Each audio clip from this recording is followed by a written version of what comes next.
मित्रों नमस्कार, मैं प्रदीप झा। आप देख रहे हैं पॉलिटिकल आइडिया के आज के इस अंक में आप सभी दर्शकों को होली की बहुत बहुत शुभकामनाएं। आज होली के दिन ही हम एक देश के समक्ष इसलिए मैं कह रहा हूं क्योंकि यह मामला देश की सबसे बड़ी पार्टी से जुड़ा हुआ है। मित्रों, आज 9 महीने के बाद भी भारतीय जनता पार्टी अपना एक आदर्श राष्ट्रीय अध्यक्ष नहीं चुन पाई है।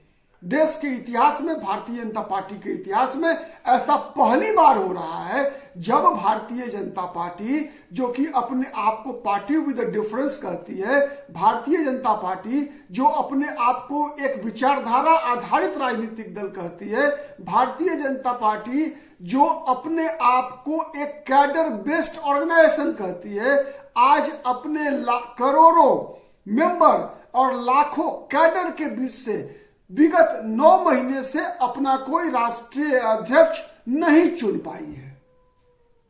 आपको याद होगा विगत वर्ष, पिछले वर्ष 2024 में 9 जून को प्रधानमंत्री नरेंद्र मोदी तीसरी बार देश के प्रधानमंत्री के रूप में उन्होंने शपथ लिया था और प्रधानमंत्री नरेंद्र मोदी के साथ एक 71 सदस्यीय मंत्रिमंडल का भी शपथ ग्रहण हुआ था और उस मंत्रिमंडल में एक महत्वपूर्ण चेहरा भी शामिल था जो कि उस समय में भारतीय जनता पार्टी के राष्ट्रीय अध्यक्ष थे। वही जेपी नड्डा आज भी राष्ट्रीय अध्यक्ष बने हुए हैं। भारतीय जनता पार्टी के संविधान के अनुसार एक व्यक्ति एक पद का सिद्धांत है, लेकिन उसके बावजूद 9 महीना बीतने के बाद भी भारतीय जनता पार्टी अपना अध्यक्ष नहीं चुन पाई है।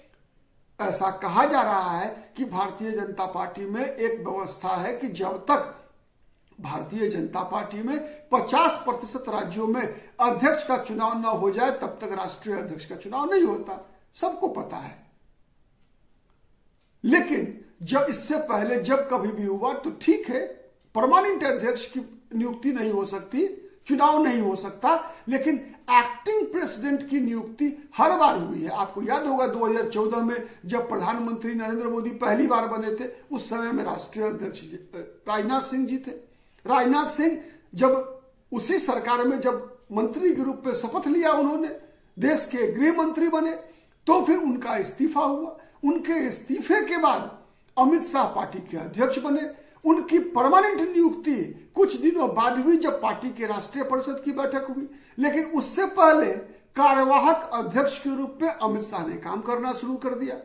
उसी प्रकार से 2019 के लोकसभा चुनाव के बाद जब अमित शाह पार्टी अध्यक्ष थे, जब वो सरकार में शामिल हुए देश के गृह मंत्री के रूप में, उनकी भी पहले मंत्री के रूप में शपथ ग्रहण हुआ, फिर गृह मंत्रालय दिया गया, तो फिर उन्होंने भी इस्तीफा दिया और उनके इस्तीफे के बाद जेपी नड्डा कार्यकारी राष्ट्रीय अध्यक्ष बने।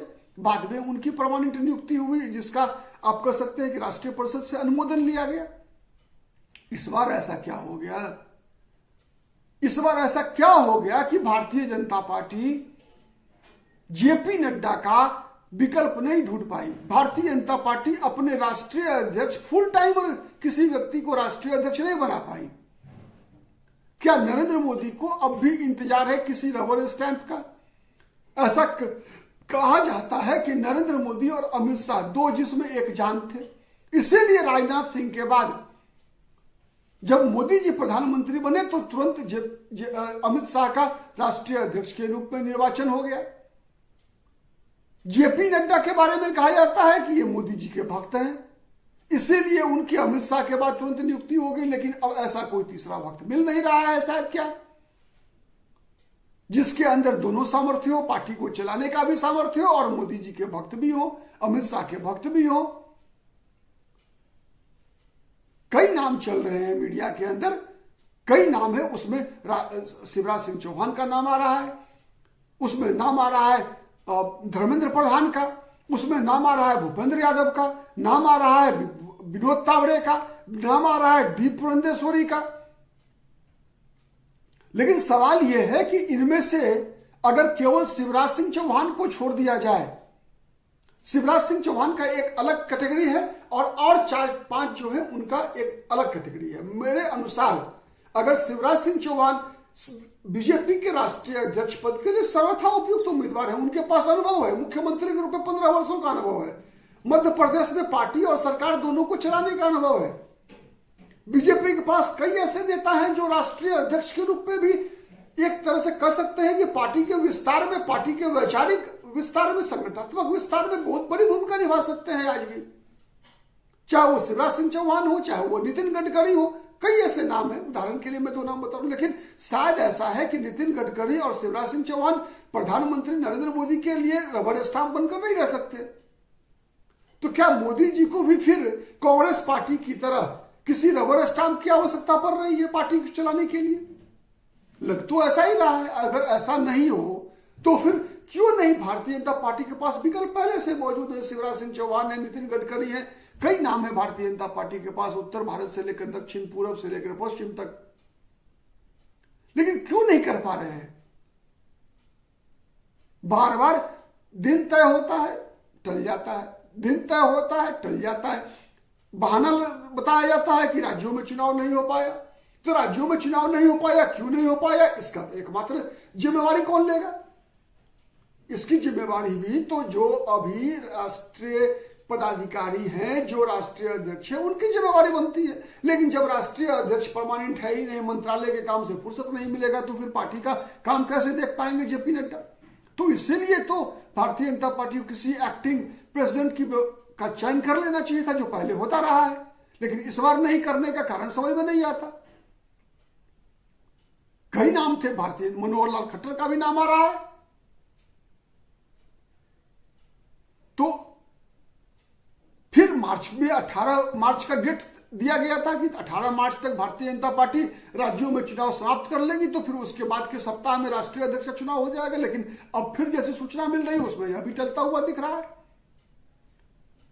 तो सवाल यह है कि क्या भारतीय जनता पार्टी भी संगठनात्मक स्तर पर कांग्रेस बनने की प्रक्रिया में है? कहा जाता है कि power corrupts absolute, power corrupts absolutely, मतलब सत्ता जितनी मजबूत होगी उतना उसका अधिनायकवाद बढ़ता है। तो क्या एक प्रकार से नरेंद्र मोदी और अमित शाह की जोड़ी भारतीय जनता पार्टी पर अपना एकाधिकार बनाना चाहती है? और संघ आरएसएस क्यों मूक दर्शक है, यह भी समझ से परे है। प्रायः संगठनों में जितने भी आनुषंगिक क्षेत्र के संगठन हैं, संघ परिवार के, सब में कहीं ना कहीं संघ की भूमिका होती है। लेकिन अगर संघ भी इस समस्या को सुलझाने पाने में सक्षम नहीं हो पा रहा है, तो क्या सब कुछ अच्छा नहीं चल रहा है? क्या कोई टकराव की आंतरिक टकराव की स्थिति बन रही है? अगर जो कुछ भी है ये दुर्भाग्यपूर्ण है, न केवल भारतीय जनता पार्टी के लिए बल्कि भारत के लोकतंत्र के लिए भी। इसलिए कि एकमात्र पार्टी भारतीय जनता पार्टी देश के अंदर राष्ट्रीय स्तर पर प्रमुख राजनीतिक दल के रूप में है, जिसके अंदर आप कह सकते हैं कि सामूहिक नेतृत्व का भाव है। तो अब देखना यह है कि यहां भी वो चीजें बची रहती है या फिर अन्य पार्टी की तरह सामंतवाद, परिवारवाद, व्यक्तिगत एकाधिकारवाद, जिसे हम कहते हैं डेमोक्रेटिक ऑटोक्रेसी। तो क्या भारतीय जनता पार्टी भी डेमोक्रेटिक ऑटोक्रेसी की शिकार हो गई है कि नहीं? एको हम द्वितीयो नास्ति, मेरे अलावे ना पार्टी में ना संगठन में किसी व्यक्ति का कोई स्टेक नहीं होगा। तो ये सब बातें आने वाले दिनों में स्पष्ट होगी। और ये तब भी स्पष्ट तो हो, इससे भी होगा कि आज न कल, 1 महीने 2 महीने के अंदर में कोई ना कोई तो भाजपा के अध्यक्ष बनेंगे ही। लेकिन जो व्यक्ति बनेंगे उससे एक तरह से भारतीय जनता पार्टी का जो सर्वोच्च नेतृत्व है, अभी सर्वोच्च नेतृत्व मतलब मोदी और अमित शाह की भावना भी नए अध्यक्ष के निर्वाचन से स्पष्ट होगी। जो अध्यक्ष बनेंगे उससे अगला भारतीय जनता पार्टी के अगले 10 वर्षों का रोड मैप भी दिखेगा उसमें, कि भारतीय जनता पार्टी किस रास्ते पर चलने वाली है। प्रजातांत्रिक रास्ते पर चलेगी या फिर कोई कांग्रेस के ढर्रे पर चलकर, जिसे हम कहते हैं नेता का अधिनायकवाद, जिस प्रकार से कांग्रेस के अंदर डेवलप हुआ, विकसित होता गया, क्या भारतीय जनता पार्टी भी उसी रास्ते पर चलेगी? आगे इस पर हमारी नजर बनी रहेगी। बहुत बहुत धन्यवाद। नमस्कार, जय हिंद, जय भारत।